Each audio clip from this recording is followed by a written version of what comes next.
Hello hi Tamil സിനിമയിൽ നിലവിൽ family സപ്പോർട്ടും യുവാക്കളുടെ പിന്തുണയും വേണ്ടുവോളമുള്ളതാണ് ശിവകാർത്തികേയൻ. എന്റർടൈൻമെന്റ് സിനിമകളിലൂടെ കരിയർ തുടങ്ങിയ ശിവ വ്യത്യസ്ത തീമിലുള്ള ചിത്രങ്ങളും തനിക്ക് ഇണങ്ങുമെന്ന് കഴിഞ്ഞ കുറച്ചുകാലങ്ങളായി തെളിയിച്ചുകൊണ്ടിരിക്കുകയാണ്.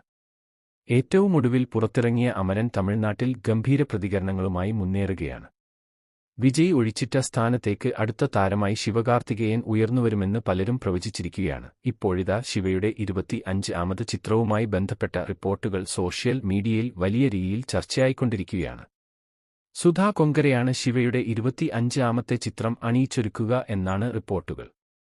സൂര്യയെ നായകനാക്കി സുധാ കൊങ്കര സംവിധാനം ചെയ്യുമെന്ന് അനൗൺസ് ചെയ്ത പുറനാനൂറാണ് ഇപ്പോൾ ശിവകാർത്തികേയനെ വെച്ച് ഒരുക്കുന്നതെന്ന് സ്ഥിരീകരിക്കാത്ത റിപ്പോർട്ടുകളുണ്ട്. സൂര്യയ്ക്ക് പുറമെ ദുൽഖർ സൽമാൻ, നസ്രിയ, വിജയ് വർമ്മ തുടങ്ങി വൻ താരനിര പുറനാനൂറിന്റെ ഭാഗമാകുമെന്ന് അറിയിച്ചിരുന്നു. എന്നാൽ ചില കാരണങ്ങൾ കൊണ്ട് സൂര്യ ആ ചിത്രത്തിൽ നിന്ന് പിൻവാങ്ങുകയും ചിത്രം ഉപേക്ഷിക്കുകയും ചെയ്തു.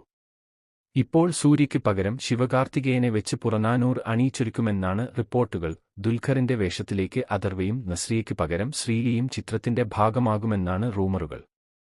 വിജയ് വർമ്മ ചെയ്യാനിരുന്ന വില്ലൻ വേഷത്തിലേക്ക് ജയം രവി എത്തിയേക്കുമെന്നും അഭ്യൂഹങ്ങളുണ്ട്. 1980കളുടെ പശ്ചാത്തലത്തിൽ ഹിന്ദി അടിച്ചേൽപ്പിക്കുന്നതിനെതിരെ നടത്തുന്ന പോരാട്ടമാകും പുറനാനൂറിന്റെ കഥ.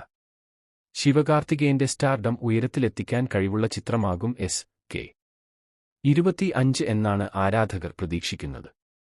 നിലവിൽ AR മുരുകദോസ് സംവിധാനം ചെയ്യുന്ന ചിത്രത്തിലാണ് ശിവകാർത്തികേയൻ അഭിനയിക്കുന്നത്. ആക്ഷൻ ത്രില്ലർ റോണറിലൊരുങ്ങുന്ന ചിത്രത്തിൽ ബോളിവുഡ് താരം വിദ്യുത് ജംവാലാണ് വില്ലൻ. സപ്ത സാഗരദാച്ചെ എല്ലോയിലൂടെ പ്രേക്ഷക ശ്രദ്ധ നേടിയ രുക്മിണി വസന്താണ് ചിത്രത്തിലെ നായിക. മലയാളി താരം ബിജു മേനോനും ചിത്രത്തിന്റെ ഭാഗമാകുന്നുണ്ട്.